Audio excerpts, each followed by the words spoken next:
up, everybody? 811 day. Where are we? Omak, Washington, my favorite hometown rodeo, baby. Grew up here. We're going to find some horses. We're going to have some fun. Stay with us. My name is JJ Harrison, and there are three things I love the most: my family, rodeo, and spreading the message of 811 and damage prevention. Come along with me in this series as we explore the world of damage prevention and the people who work to protect the things that powers our everyday lives.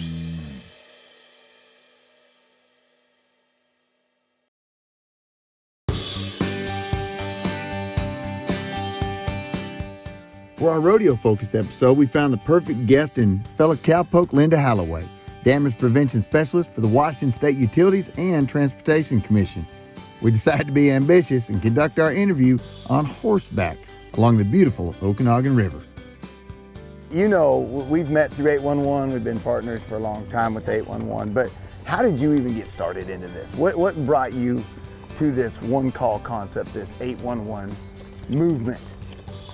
I ended up getting introduced to 811 several years before I actually got in the business. We had a gentleman come and speak to us about the call before you dig law and how it was going to affect Washington. And so when a position came open that afforded me the opportunity to work with the program directly, I jumped on it. So that was back in 2014. And like you said, I've met some just amazing people with a passion for safety as it relates to excavation and underground utilities and keeping our buried assets safe. I mean, we always want to be able to provide reliable, safe service, but we also have to provide a safe working atmosphere for people that work around those utilities. And whether that's the excavator digging or the facility operator that has to go repair something if it does get hit.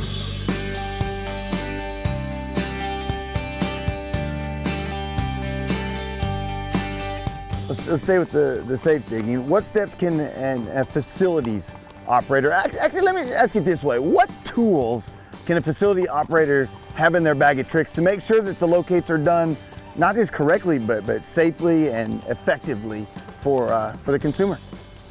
But there's a few tools, actually. I'm going to start off with one that I think is really important, and that is education. Making sure that their locators are educated and understand how to locate their facilities, whether they're providing the education or taking a class. Another thing that they can do to make sure that the locates are done correctly and accurately is to provide good maps to their locators. And then one thing that we're really pushing for hard right now is that anything new in the ground has tracer wires. Like if it's something that it's going to be plastic pipe that doesn't pick up a metallic locate signal, then we're going to ask that they put tracer wires in the ground when they put anything in. And a lot of companies have done that already. There's also marker balls that they can use. There's a lot of new technology now that can be used. And so we're trying to look at maybe getting, if we can't put it in the law to make new utilities absolutely locatable, that we're going to hope that we can do some best practices so that we get that done. Love it. Yeah.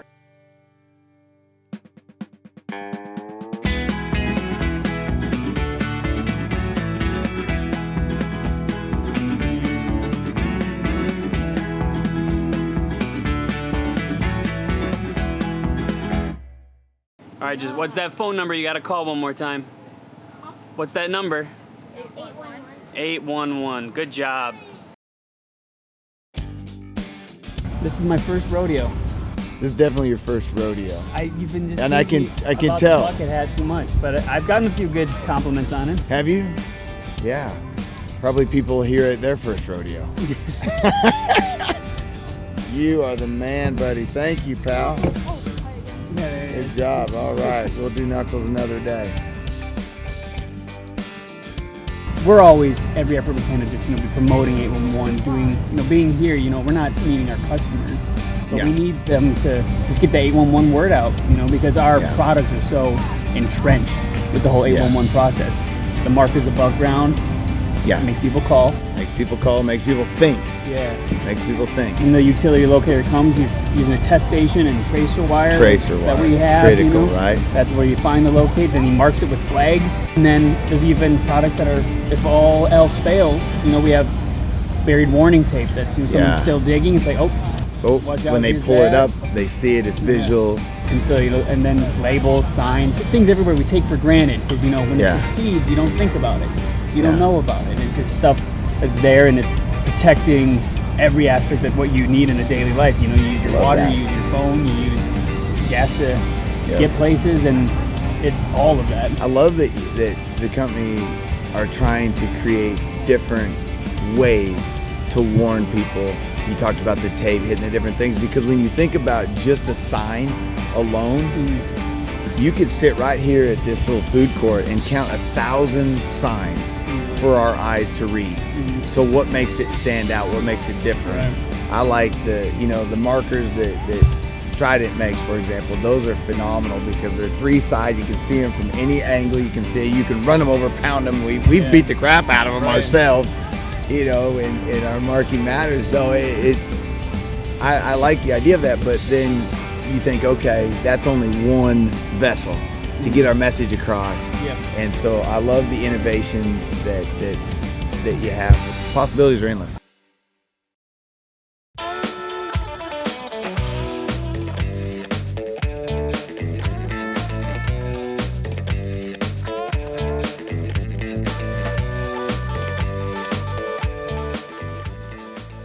So JJ, what got you into being a sponsor representative for 811, besides all the cool people that you met, right? Right. It's a natural connection for me because I didn't want to promote a lot of alcohol, and that's typically kind of what the barrel, my Rodeo barrel, had on it. A lot of barrelmen use that, and so I was looking at that time for somebody to partner with that was public service. Yeah. And it started with Cascade Natural Gas, and they called, and in Kennewick, Washington, we were going to create the natural gas barrel, which kind of made sense. I get hit by bulls, maybe there's some gas let out, but as we started to discuss it, started to talk about it, it became a much bigger thing, and really it fell into place because it's a free service. We want people to know about it, and we want this population especially to know about it. And I love cowboys, but as I said earlier, we're a little stubborn. We're typically landowners, and we typically own a tractor.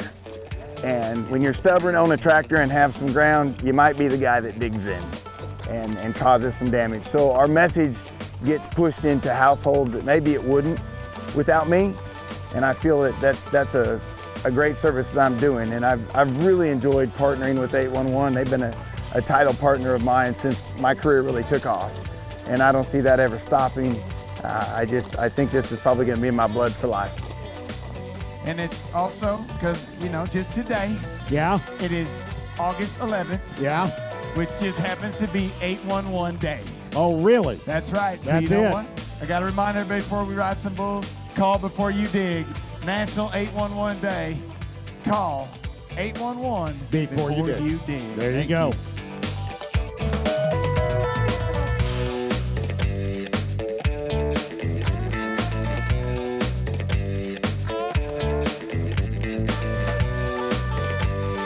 And on a weekend filled with bulls and broncs, my most dangerous encounter, believe it or not, was a video drone.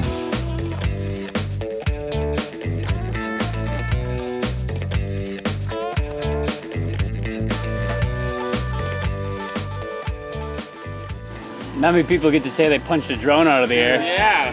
The only good thing Is the drone okay? is that I injured the drone with my face. Man, I was thinking like riding in there, woo, woo, he's not moving. Then you can just see, I was like, oh God, oh God. He ain't moving.